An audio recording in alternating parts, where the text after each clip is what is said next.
Monsieur Fortinon, bonjour. Fête de la Rose, donc là vous êtes là en tant que représentant du Parti Socialiste. Il y a quand même eu beaucoup de choses qui se sont passées cette année, surtout pour vous, puisque c'était pas prévu, mais vous êtes venu président du conseil départemental. Tout à fait. Comment vous êtes aujourd'hui? C'est sûr que l'année 2017, ça aura marqué de toutes les manières ma vie, dans la mesure où ça a été d'abord, comme vous l'avez dit, le décès quand même de celui qui incarnait le Parti socialiste en France et particulièrement dans les Landes, celui qui incarnait la mise en œuvre du socialisme sur un territoire, à savoir le département des Landes. Et ça a été aussi un tunnel électoral très compliqué, avec donc l'élection présidentielle, les élections législatives, qui s'est clos par les élections, de façon positive par les élections sénatoriales.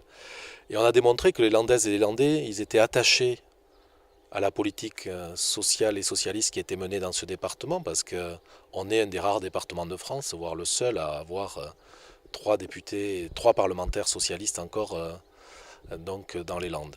Donc c'est à la fois donc un regard très mitigé. C'est surtout, bon, bien sûr, beaucoup de peine, de tristesse par rapport au décès d'Henri Emmanuelli.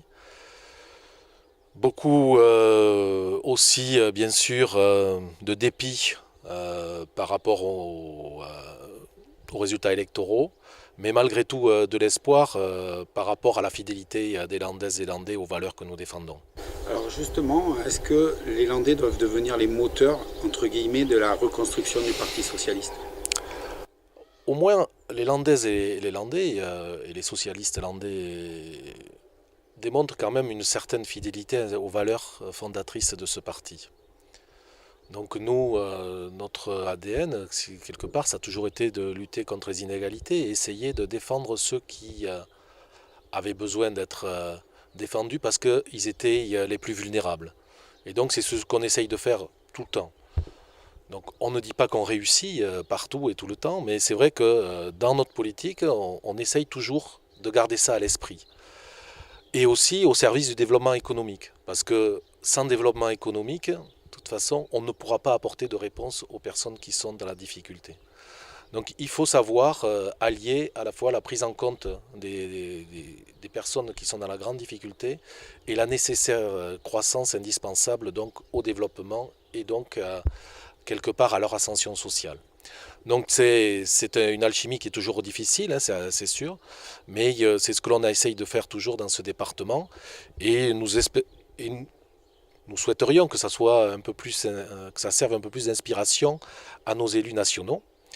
Mais je ne doute pas que les défaites récentes et surtout la politique qui est mise en œuvre depuis maintenant quelques mois remettent au goût du jour toutes ces valeurs qui ont été beaucoup galvaudées. Est-ce que ça vous fait pas quelque chose quand on parle, on ne sait pas si ça sera fait, qu'on parle de vendre Solferino, qui est quand même là encore aussi le symbole du Parti socialiste. Donc on a l'impression qu'au fur et à mesure que les hommes qui l'ont fait disparaissent. Vous savez, Solferino, c'est le symbole du Parti socialiste depuis quoi, 1980. Pour moi, le socialisme, ce ne sont pas des immeubles, ce ne sont pas des lieux. Ce sont des idées qui ont traversé les siècles et qui font qu'on est là aujourd'hui et qui font qu'on a une société qui a beaucoup progressé.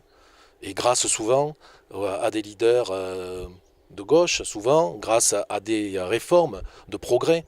Ce n'est pas des lieux. Bon, si aujourd'hui, pour des raisons financières, on a besoin de vendre ce bien immobilier pour se donner suffisamment d'oxygène pour pouvoir poursuivre la lutte, moi, ça ne me pose aucune difficulté. Alors justement, on parle des leaders. Vous arrivez après un grand leader. Est-ce que votre tâche a été compliquée? Parce que même si vous étiez à ses côtés en permanence, entre être derrière quelqu'un qui avait quand même un aura et une présence, et puis se retrouver en première ligne, je présume que ça n'a pas dû être facile tous les jours. Non, mais c'est pas. Je me pose pas la question comme ça. Moi, si vous voulez, pour la réussite de ce département et la réussite du Parti socialiste, hein, moi j'ai autour de moi une équipe. Et moi, je n'ai pas la prétention de penser que j'ai la même aura ou le même charisme qu'Henri Emmanuelli. C'est pas ça le sujet. Le sujet, c'est que, et moi j'en suis fier de ce côté-là, c'est que, mais par exemple, les 17 élus socialistes départementaux sont restés unis pendant ces crises quand même difficiles. Et on voit que ça n'a pas toujours été le cas partout en France. Et là, on voit que on fait bloc et que pour poursuivre cette politique qui a été initiée parce que elle est le ferment de la réussite. Et donc c'est à travers, je pense, la loyauté, la fidélité aux valeurs que on définit une politique. Et aujourd'hui, moi j'ai aucune fissure au sein de l'Assemblée départementale, bien au contraire, les liens sont très forts, très resserrés.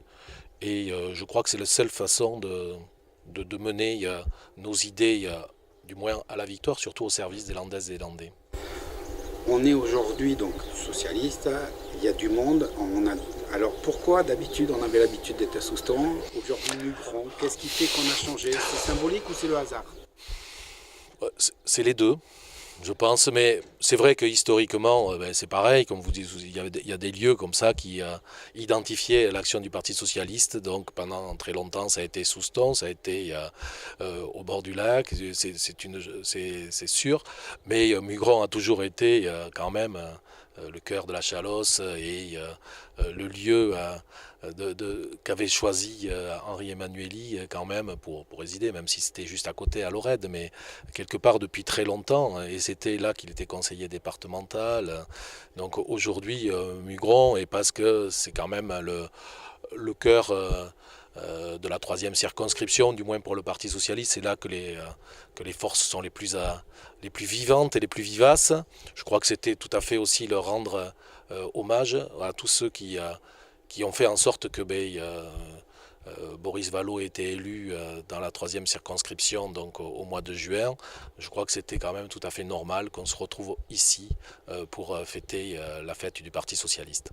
Alors ma dernière question va être, comme vous l'avez bien dit, vous êtes au travail, donc justement, quelles sont les grandes lignes que fin 2017 et 2018, les Landais vont avoir au niveau du conseil départemental? Oh, vous savez, elles ont été initiées par le passé, donc on ne fait que les poursuivre. Bien sûr, on les enrichit, c'est indéniable, mais d'un point de vue, bien sûr, il y a les projets emblématiques comme le village Alzheimer, dont on espère poser la première pierre au tout début de l'année 2018. C'est un projet qui s'inscrit dans la durée, avec aussi tout le travail qui est mené auprès des personnes âgées sur l'usage des nouvelles technologies pour le bien vieillir et le maintien à domicile. Donc ça, c'est le travail qu'on mène avec la Poste. C'est aussi au niveau de l'éducation, mais poursuivre tout le travail que l'on mène dans l'investissement et le lancement donc d'un 39e collège en Grèce. C'est en termes d'aménagement des grosses infrastructures qui devraient se faire jour, et il faut que l'on défende foncièrement, par exemple, les travaux qui doivent être engagés sur le territoire de Pérorade pour sortir les poids lourds du centre Pérorade, donc, et se battre pour que un certain nombre de choses qui sont menacées aujourd'hui par le gouvernement à travers par exemple la LGV puissent toujours être présentes et pouvoir aboutir rapidement. Donc c'est à la fois du travail tout de suite auprès des Landaises et des Landais à travers un certain nombre de projets que l'on poursuit, mais c'est aussi se battre contre un certain nombre de décisions du gouvernement qui, alors, je ne sais pas s'il vise particulièrement le département des Landes en ce moment, mais on a quand même un certain nombre de décisions négatives. Je vous parlais de la LGV, je pourrais parler des travaux donc sur Pérorade qui sont remis en cause. On pourrait parler du problème du pétrole à Parentis avec la fin des hydrocarbures en 2040. On pourrait parler surtout des emplois aidés, de la filière de la crise aviaire, où pour l'instant l'État reste sourd à toutes les revendications légitimes des agriculteurs pour la reprise de l'activité. Donc on a l'impression que ce département, je ne sais pas si c'est un acte, si c'est quelque part conscient ou inconscient de la part du gouvernement, a l'air de payer le fait de résister, disons. Justement, une dernière question. 1200 emplois aidés, vous disiez, plus grand plan... Le plus grand plan social que l'on puisse connaître dans le département des Landes aujourd'hui, oui. À l'heure d'aujourd'hui, c'est une fin de non-recevoir, il n'y aura rien à faire, ou vous espérez peut-être arriver à sauver quelque chose? Vous savez, la communication politique de ce gouvernement est particulière. C'est-à-dire qu'aujourd'hui, on met un terme à un certain nombre d'emplois aidés en expliquant en plus qu'on en crée plus que ce qui était prévu, qui est quand même c'est quand même quelque chose d'un petit peu particulier dans la forme de la présentation. Mais les consignes qui ont été données aux services de l'État dans le département, c'est éventuellement d'étudier certaines situations pour éventuellement permettre le renouvellement. Mais 1200 d'un côté qui vont être non renouvelés, et on évoque éventuellement une cinquantaine qui pourraient être sauvés. Donc vous voyez, 50 par rapport à 1200, que c'est pas une réponse adaptée à la situation, parce que je pense qu'on se rendra compte de l'utilité de ces emplois quand ils ne seront plus là. Et de dire à des personnes qui ont des emplois qu'ils sont inutiles, je crois que c'est un drôle d'affront que l'on fait à ces personnes qui étaient souvent très éloignées de l'emploi et souvent qui sont en difficulté sociale, familiale, voire d'exclusion. Et je trouve que c'est un drôle d'affront qu'il leur est fait en supprimant et en les précarisant encore un petit peu plus.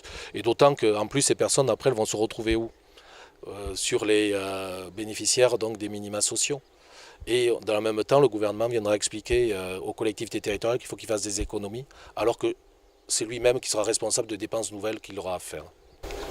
Donc encore beaucoup de travail. Beaucoup de travail et beaucoup de vigilance.